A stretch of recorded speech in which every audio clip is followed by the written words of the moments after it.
Look at what I found. So yesterday I was visiting the townhouse complex where I used to live. I still know some people that live there. And I was walking around the property and I looked across the street and I saw what looked like a cat, but I wasn't quite sure because it was kind of far away. So I got my phone out and I said, let me start filming this, and I'm going to zoom in as far as I could zoom in so I could get a really good look at what's going on. And that's when I saw this. That's when I started filming this. So what we're looking at are two cats. These are two feral cats that are living in this area now. And what really struck me was look at their noses. Look at this cat's nose. It looks like Splash. It has the same nose as Splash. Now, it also appears that someone put a table out here, like a feeding table, like I've had on my patio for the feral cats that lived in my yard in the past. Grandpa Feral constructed a table that would shelter their food bowls so they could eat outside in the rain. And that looks like what someone did here. They put a table out, a small table out, and that blue thing underneath it is their food bowl. Look at this. Look at the two of them headbutting each other. And they're just so in love with each other. These two cats are just so in love with each other. When I first saw them, I was like, they must be family. But I was talking to someone that I know that lives there, and she was telling me that at first these two cats were kind of standoffish to each other. And then all of a sudden one day they saw them and they were like, you know, in love with each other. So I don't know, it could be that the people, monitoring these cats weren't really paying attention, but look at them. Look, I mean, these two cats look like they could totally be related based on their facial markings.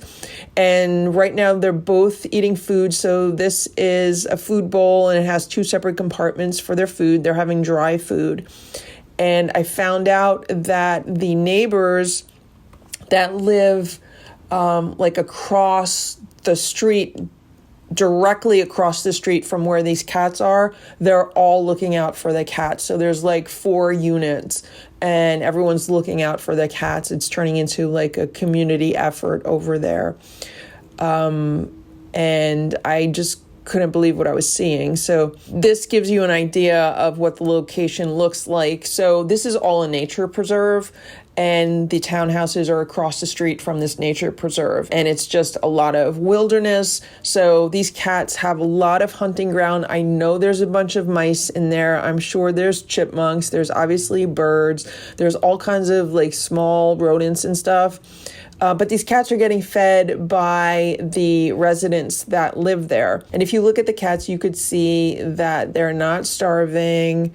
They have good weight on them. One might even be a little bit chubby, but they're definitely getting taken care of. And when I lived here, I never saw cats ever. So I was totally shocked to see these two cats here. I had obviously like squirrels and chipmunks and possums and skunks and raccoons. We had a lot of bunnies when I lived there. There was always like bunnies on the lawn, and a lot of deer. Like deer would practically come right up to the windows, especially at night. They'd be munching on the bushes. But when I lived there, I never saw cats. So this was shocking to me. So this is where they hang out. And as you can see, they almost have like their own little shelter there underneath the foliage, and it looks like there's a tree that's fallen over at one time. So I took a walk across the street to get a better look at what's going on, and this is where you could see the food bowl that they share. There's water next to it, and then there's the table, and then there's one of the cats. It got scared. It saw me and it got scared, but look at this cat. Look at that cat. It does appear that the ear is tipped. So that's good. This cat wasn't too happy to see me, but, you know, it's the first time. It didn't know, like, if I was an enemy or anything. But these cats are so happy. I was shocked at how happy these cats were living in this area. And the people that live there are concerned about what's going to happen in the winter. And I was like, oh, you guys could, you know, easily put some cat shelters in there. So I don't know, I might make them a cat shelter or two to put there. But I think these cats are very well sheltered if you just like look at what's going on around them. But isn't that a nice cat? Isn't that a nice looking cat? It reminds me so much of Splash. Like if Splash had longer hair, like if he had if he was like a long-haired cat, this is what he would look like. But the nose is almost exactly the same as Splash's nose. And this is like their little cat den. I mean, there's a lot of shelter here for them. Like for a cat, there's a ton of natural resources here. That's the same one. So when I was living there, one of the problems we had was with field mice getting into the basement of the building. So I know there's a bunch of mice there. So the cats have a lot of hunting ground there, for sure. But I just wanted to share this because I was totally shocked to see these two cats there.